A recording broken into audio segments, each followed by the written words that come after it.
Um homem de 25 anos, sem doenças conhecidas, sem nenhum outro fator de risco, chega ao pronto-socorro com dor no peito há 8 dias. E o detalhe que mais chamou a atenção, ele tomava energético quase todos os dias. Mas será que o energético que causou o infarto nele? Ou tinha algo muito mais grave por trás? Aliás, será que energético causa infarto? É isso que nós vamos responder no vídeo de hoje. Eu sou Kaique Ribeiro, médico clínico, geração Z, geração alfa. Calma, que eu posso explicar e você vai ver. Vem comigo.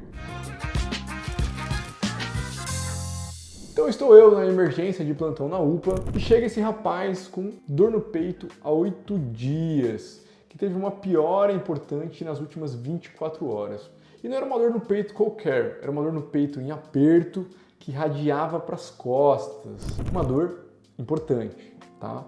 E aí, assim, paciente jovem dificilmente infarta, tá? Geralmente, quando o paciente é jovem e infarta, é porque fez o uso de alguma substância ilícita, né? Principalmente esse tipo de droga, mas também pode ser desencadeado por outras drogas, né? Como lança-perfume, por exemplo. Mas tudo bem, chegou lá com dor, eu pedi um eletrocardiograma, e no eletrocardiograma, que é o exame do coração, a gente vê algumas características que chamam a atenção. Então, algumas inversões de onda T, ondas Q patológicas, que são sinais que o coração já está sofrendo há algum tempo. Sinais de suboclusão aguda, um infarto que aconteceu alguns dias atrás. Cara, não é possível, né?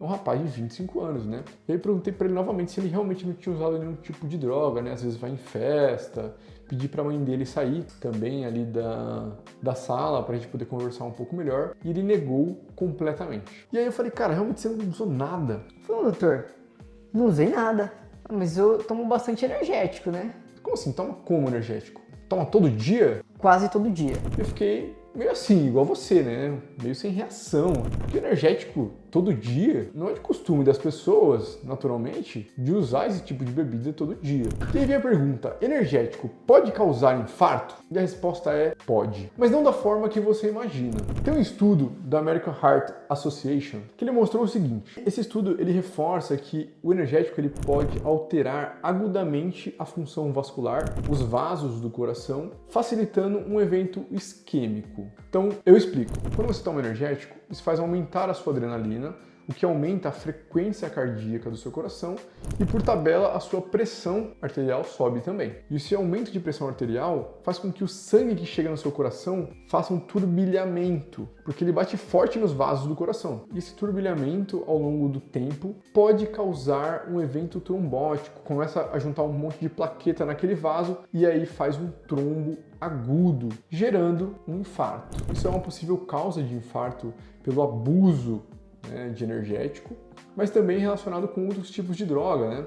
Ou se não for essa causa trombótica, pode ser por vasoespasmo, que é quando a artéria do coração se contrai de maneira súbita, como se desse uma cãibra no vaso, e aí deixa de nutrir uma área importante daquele músculo cardíaco, e também propicia infarto. Então esses dois tipos de evento, principalmente, estão muito relacionados ao uso de pó, outras drogas e também com o uso de energético, porque perceba que isso causa um desbalanço entre oferta e demanda do músculo cardíaco. O coração precisa de mais oxigênio, mas não recebe. E assim, né, antes da gente bater um martelo assim na questão do energético, embora a gente já tenha dados suficientes na literatura mostrando que energético é capaz de causar infarto, não é o uso ocasional dele que vai te gerar infarto, até porque senão não seria vendido no mercado de uma maneira lícita. Mas o energético ele tem altas doses de cafeína, de taurina, de estimulantes, que é como se colocasse o seu coração em modo de estresse constante. E todo esse estresse pode levar a essa fisiopatologia, a esse mecanismo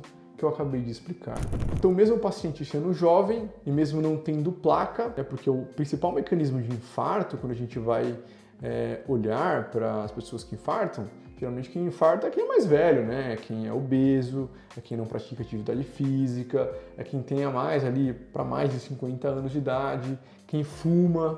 Todos esses fatores de riscos ajudam a acumular placas nas artérias do coração, propicia o infarto que a gente está acostumado e a gente conhece. Mas esse do energético e das outras drogas é diferente e pode ser ocasionado em jovens. Mas perceba o seguinte, nós temos um grande problema aqui e eu já vou te falar qual é para a gente poder bater o martelo. Mas se você já aprendeu algo até aqui, vou te pedir para deixar aquele like, se inscrever no canal, para você aprender sempre um pouco mais sobre medicina e trazer alguma informação que pode ajudar a sua vida ou a vida de alguém que você ama algum dia. É de graça, não dói e me ajuda um montão. Só o caso do energético por si só, a gente não pode simplesmente tomar como um diagnóstico final, ainda mais que a gente está numa UPA, né, diante desse eletrocardiograma, né?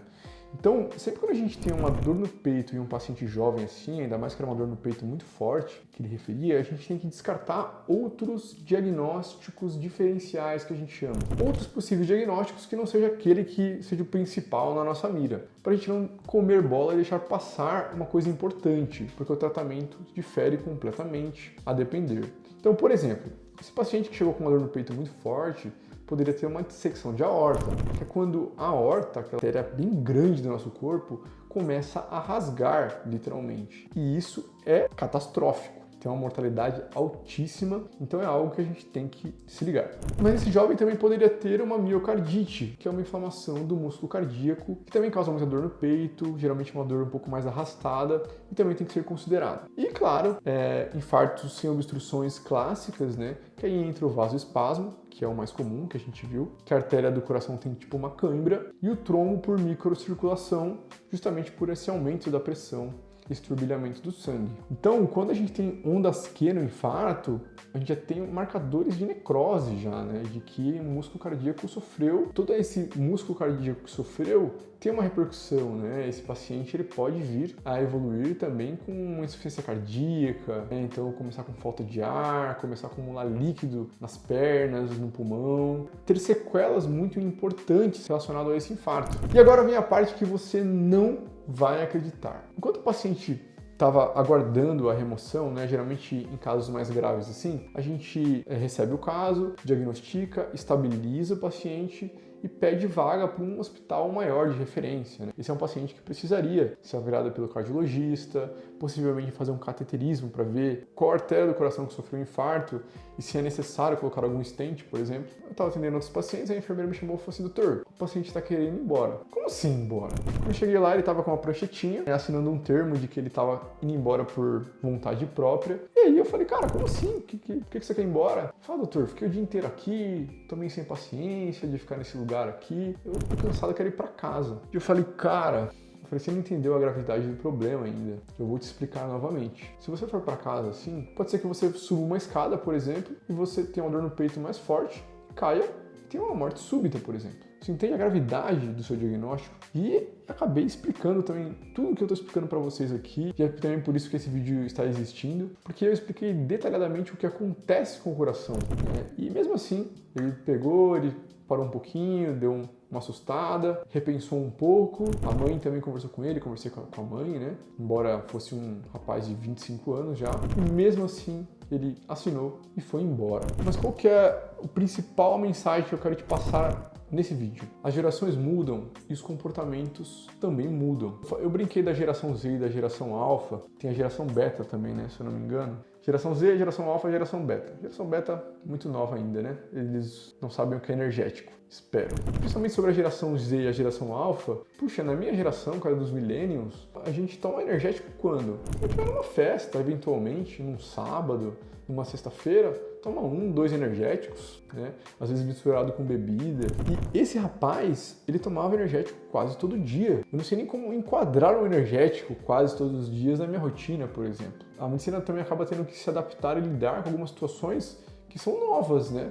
Porque com essas novas gerações vão se gerando novos comportamentos com a sociedade que a gente vive hoje e, por tabela, problemas novos, né, que exigem também repensar costumes que anteriormente eram inofensivos, como tomar energético, por exemplo. Na minha leitura, o problema não é o energético, mas é o excesso. Né? É a falsa sensação de que não faz mal. O energético ele pode ser o gatilho, né? E raramente ele é uma causa única de infarto. Claro que existem algumas raridades, assim, que algumas pessoas têm algumas discrasias sanguíneas, têm alguns problemas de coagulação. Aí são doenças mais raras, mais genéticas, né?